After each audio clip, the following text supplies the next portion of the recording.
Right, Washington may be the only place on earth where you can underestimate the cost of something by $115 billion. Now, that's exactly what the director of the Congressional Budget Office says happened with the Democrats' health care bill. Now, the surge in cost is partially due to all the new government bureaucracies that this law creates. Yet somehow, despite adding $115 billion of your dollars, the president's OMB director actually told one news organization it, quote, doesn't include more spending. I'm not sure how he's even able to keep his job with comments like that. But I saw all of this coming. I predicted this would happen right here on this show. Well, and now it's time to say I told you so to all of those people who misled you, the American people, about this bill. Remember this.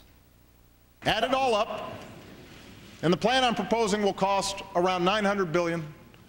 It reduces the deficit, meets President Obama's call to keep the cost under $900 billion over 10 years. CBO has scored our bill at less than the $900 billion threshold that President Obama has called for. We've done everything imaginable to get the most generous, most affordable coverage that we could within President Obama's target of $900 billion.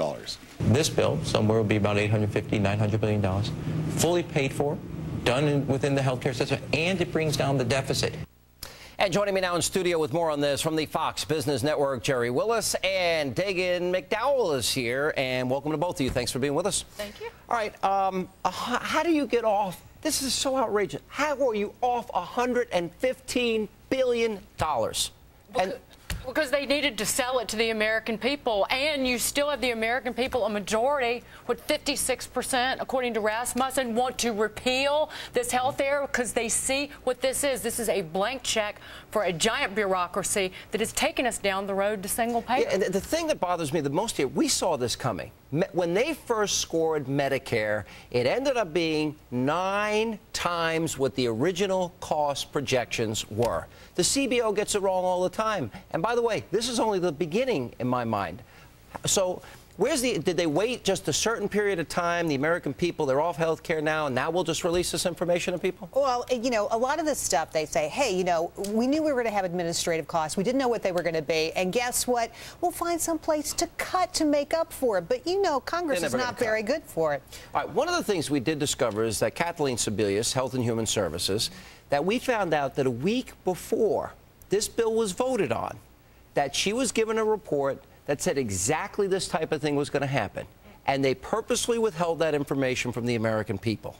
Now, I think there ought to be some type of investigation. It seems, what if Enron did that? What if Halliburton did that?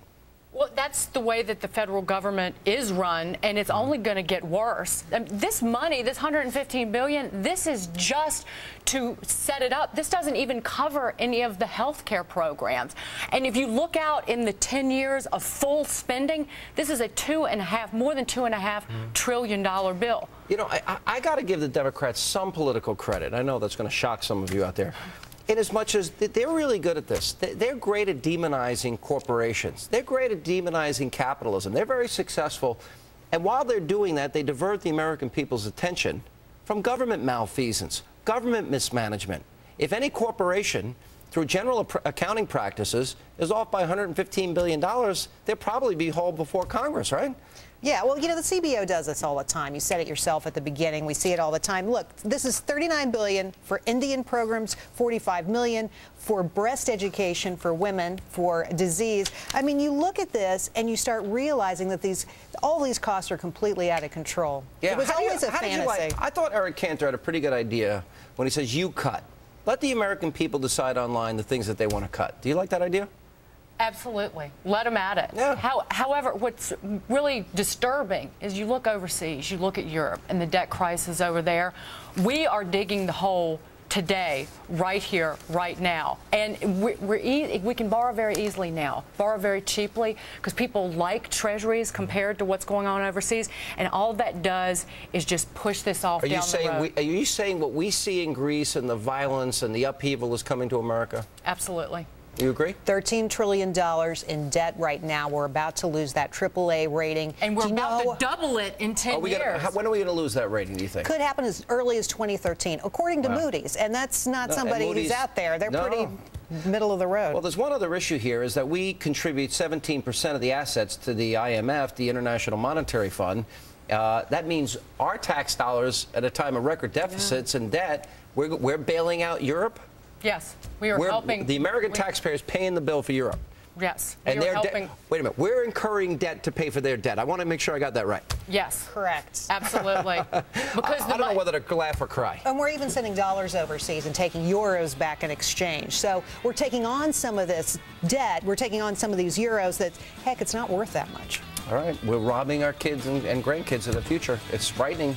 Guys, thanks for being with us. And coming up, the mainstream media is at it again. After the break, we're going to expose just how biased its coverage has been as it relates to the Elena Kagan nomination. Plus, a teacher, look at this video, beats one of her own students. It's all caught on tape. We're going to run through this tape, and we'll ask the question, should that teacher be in jail? Coming up.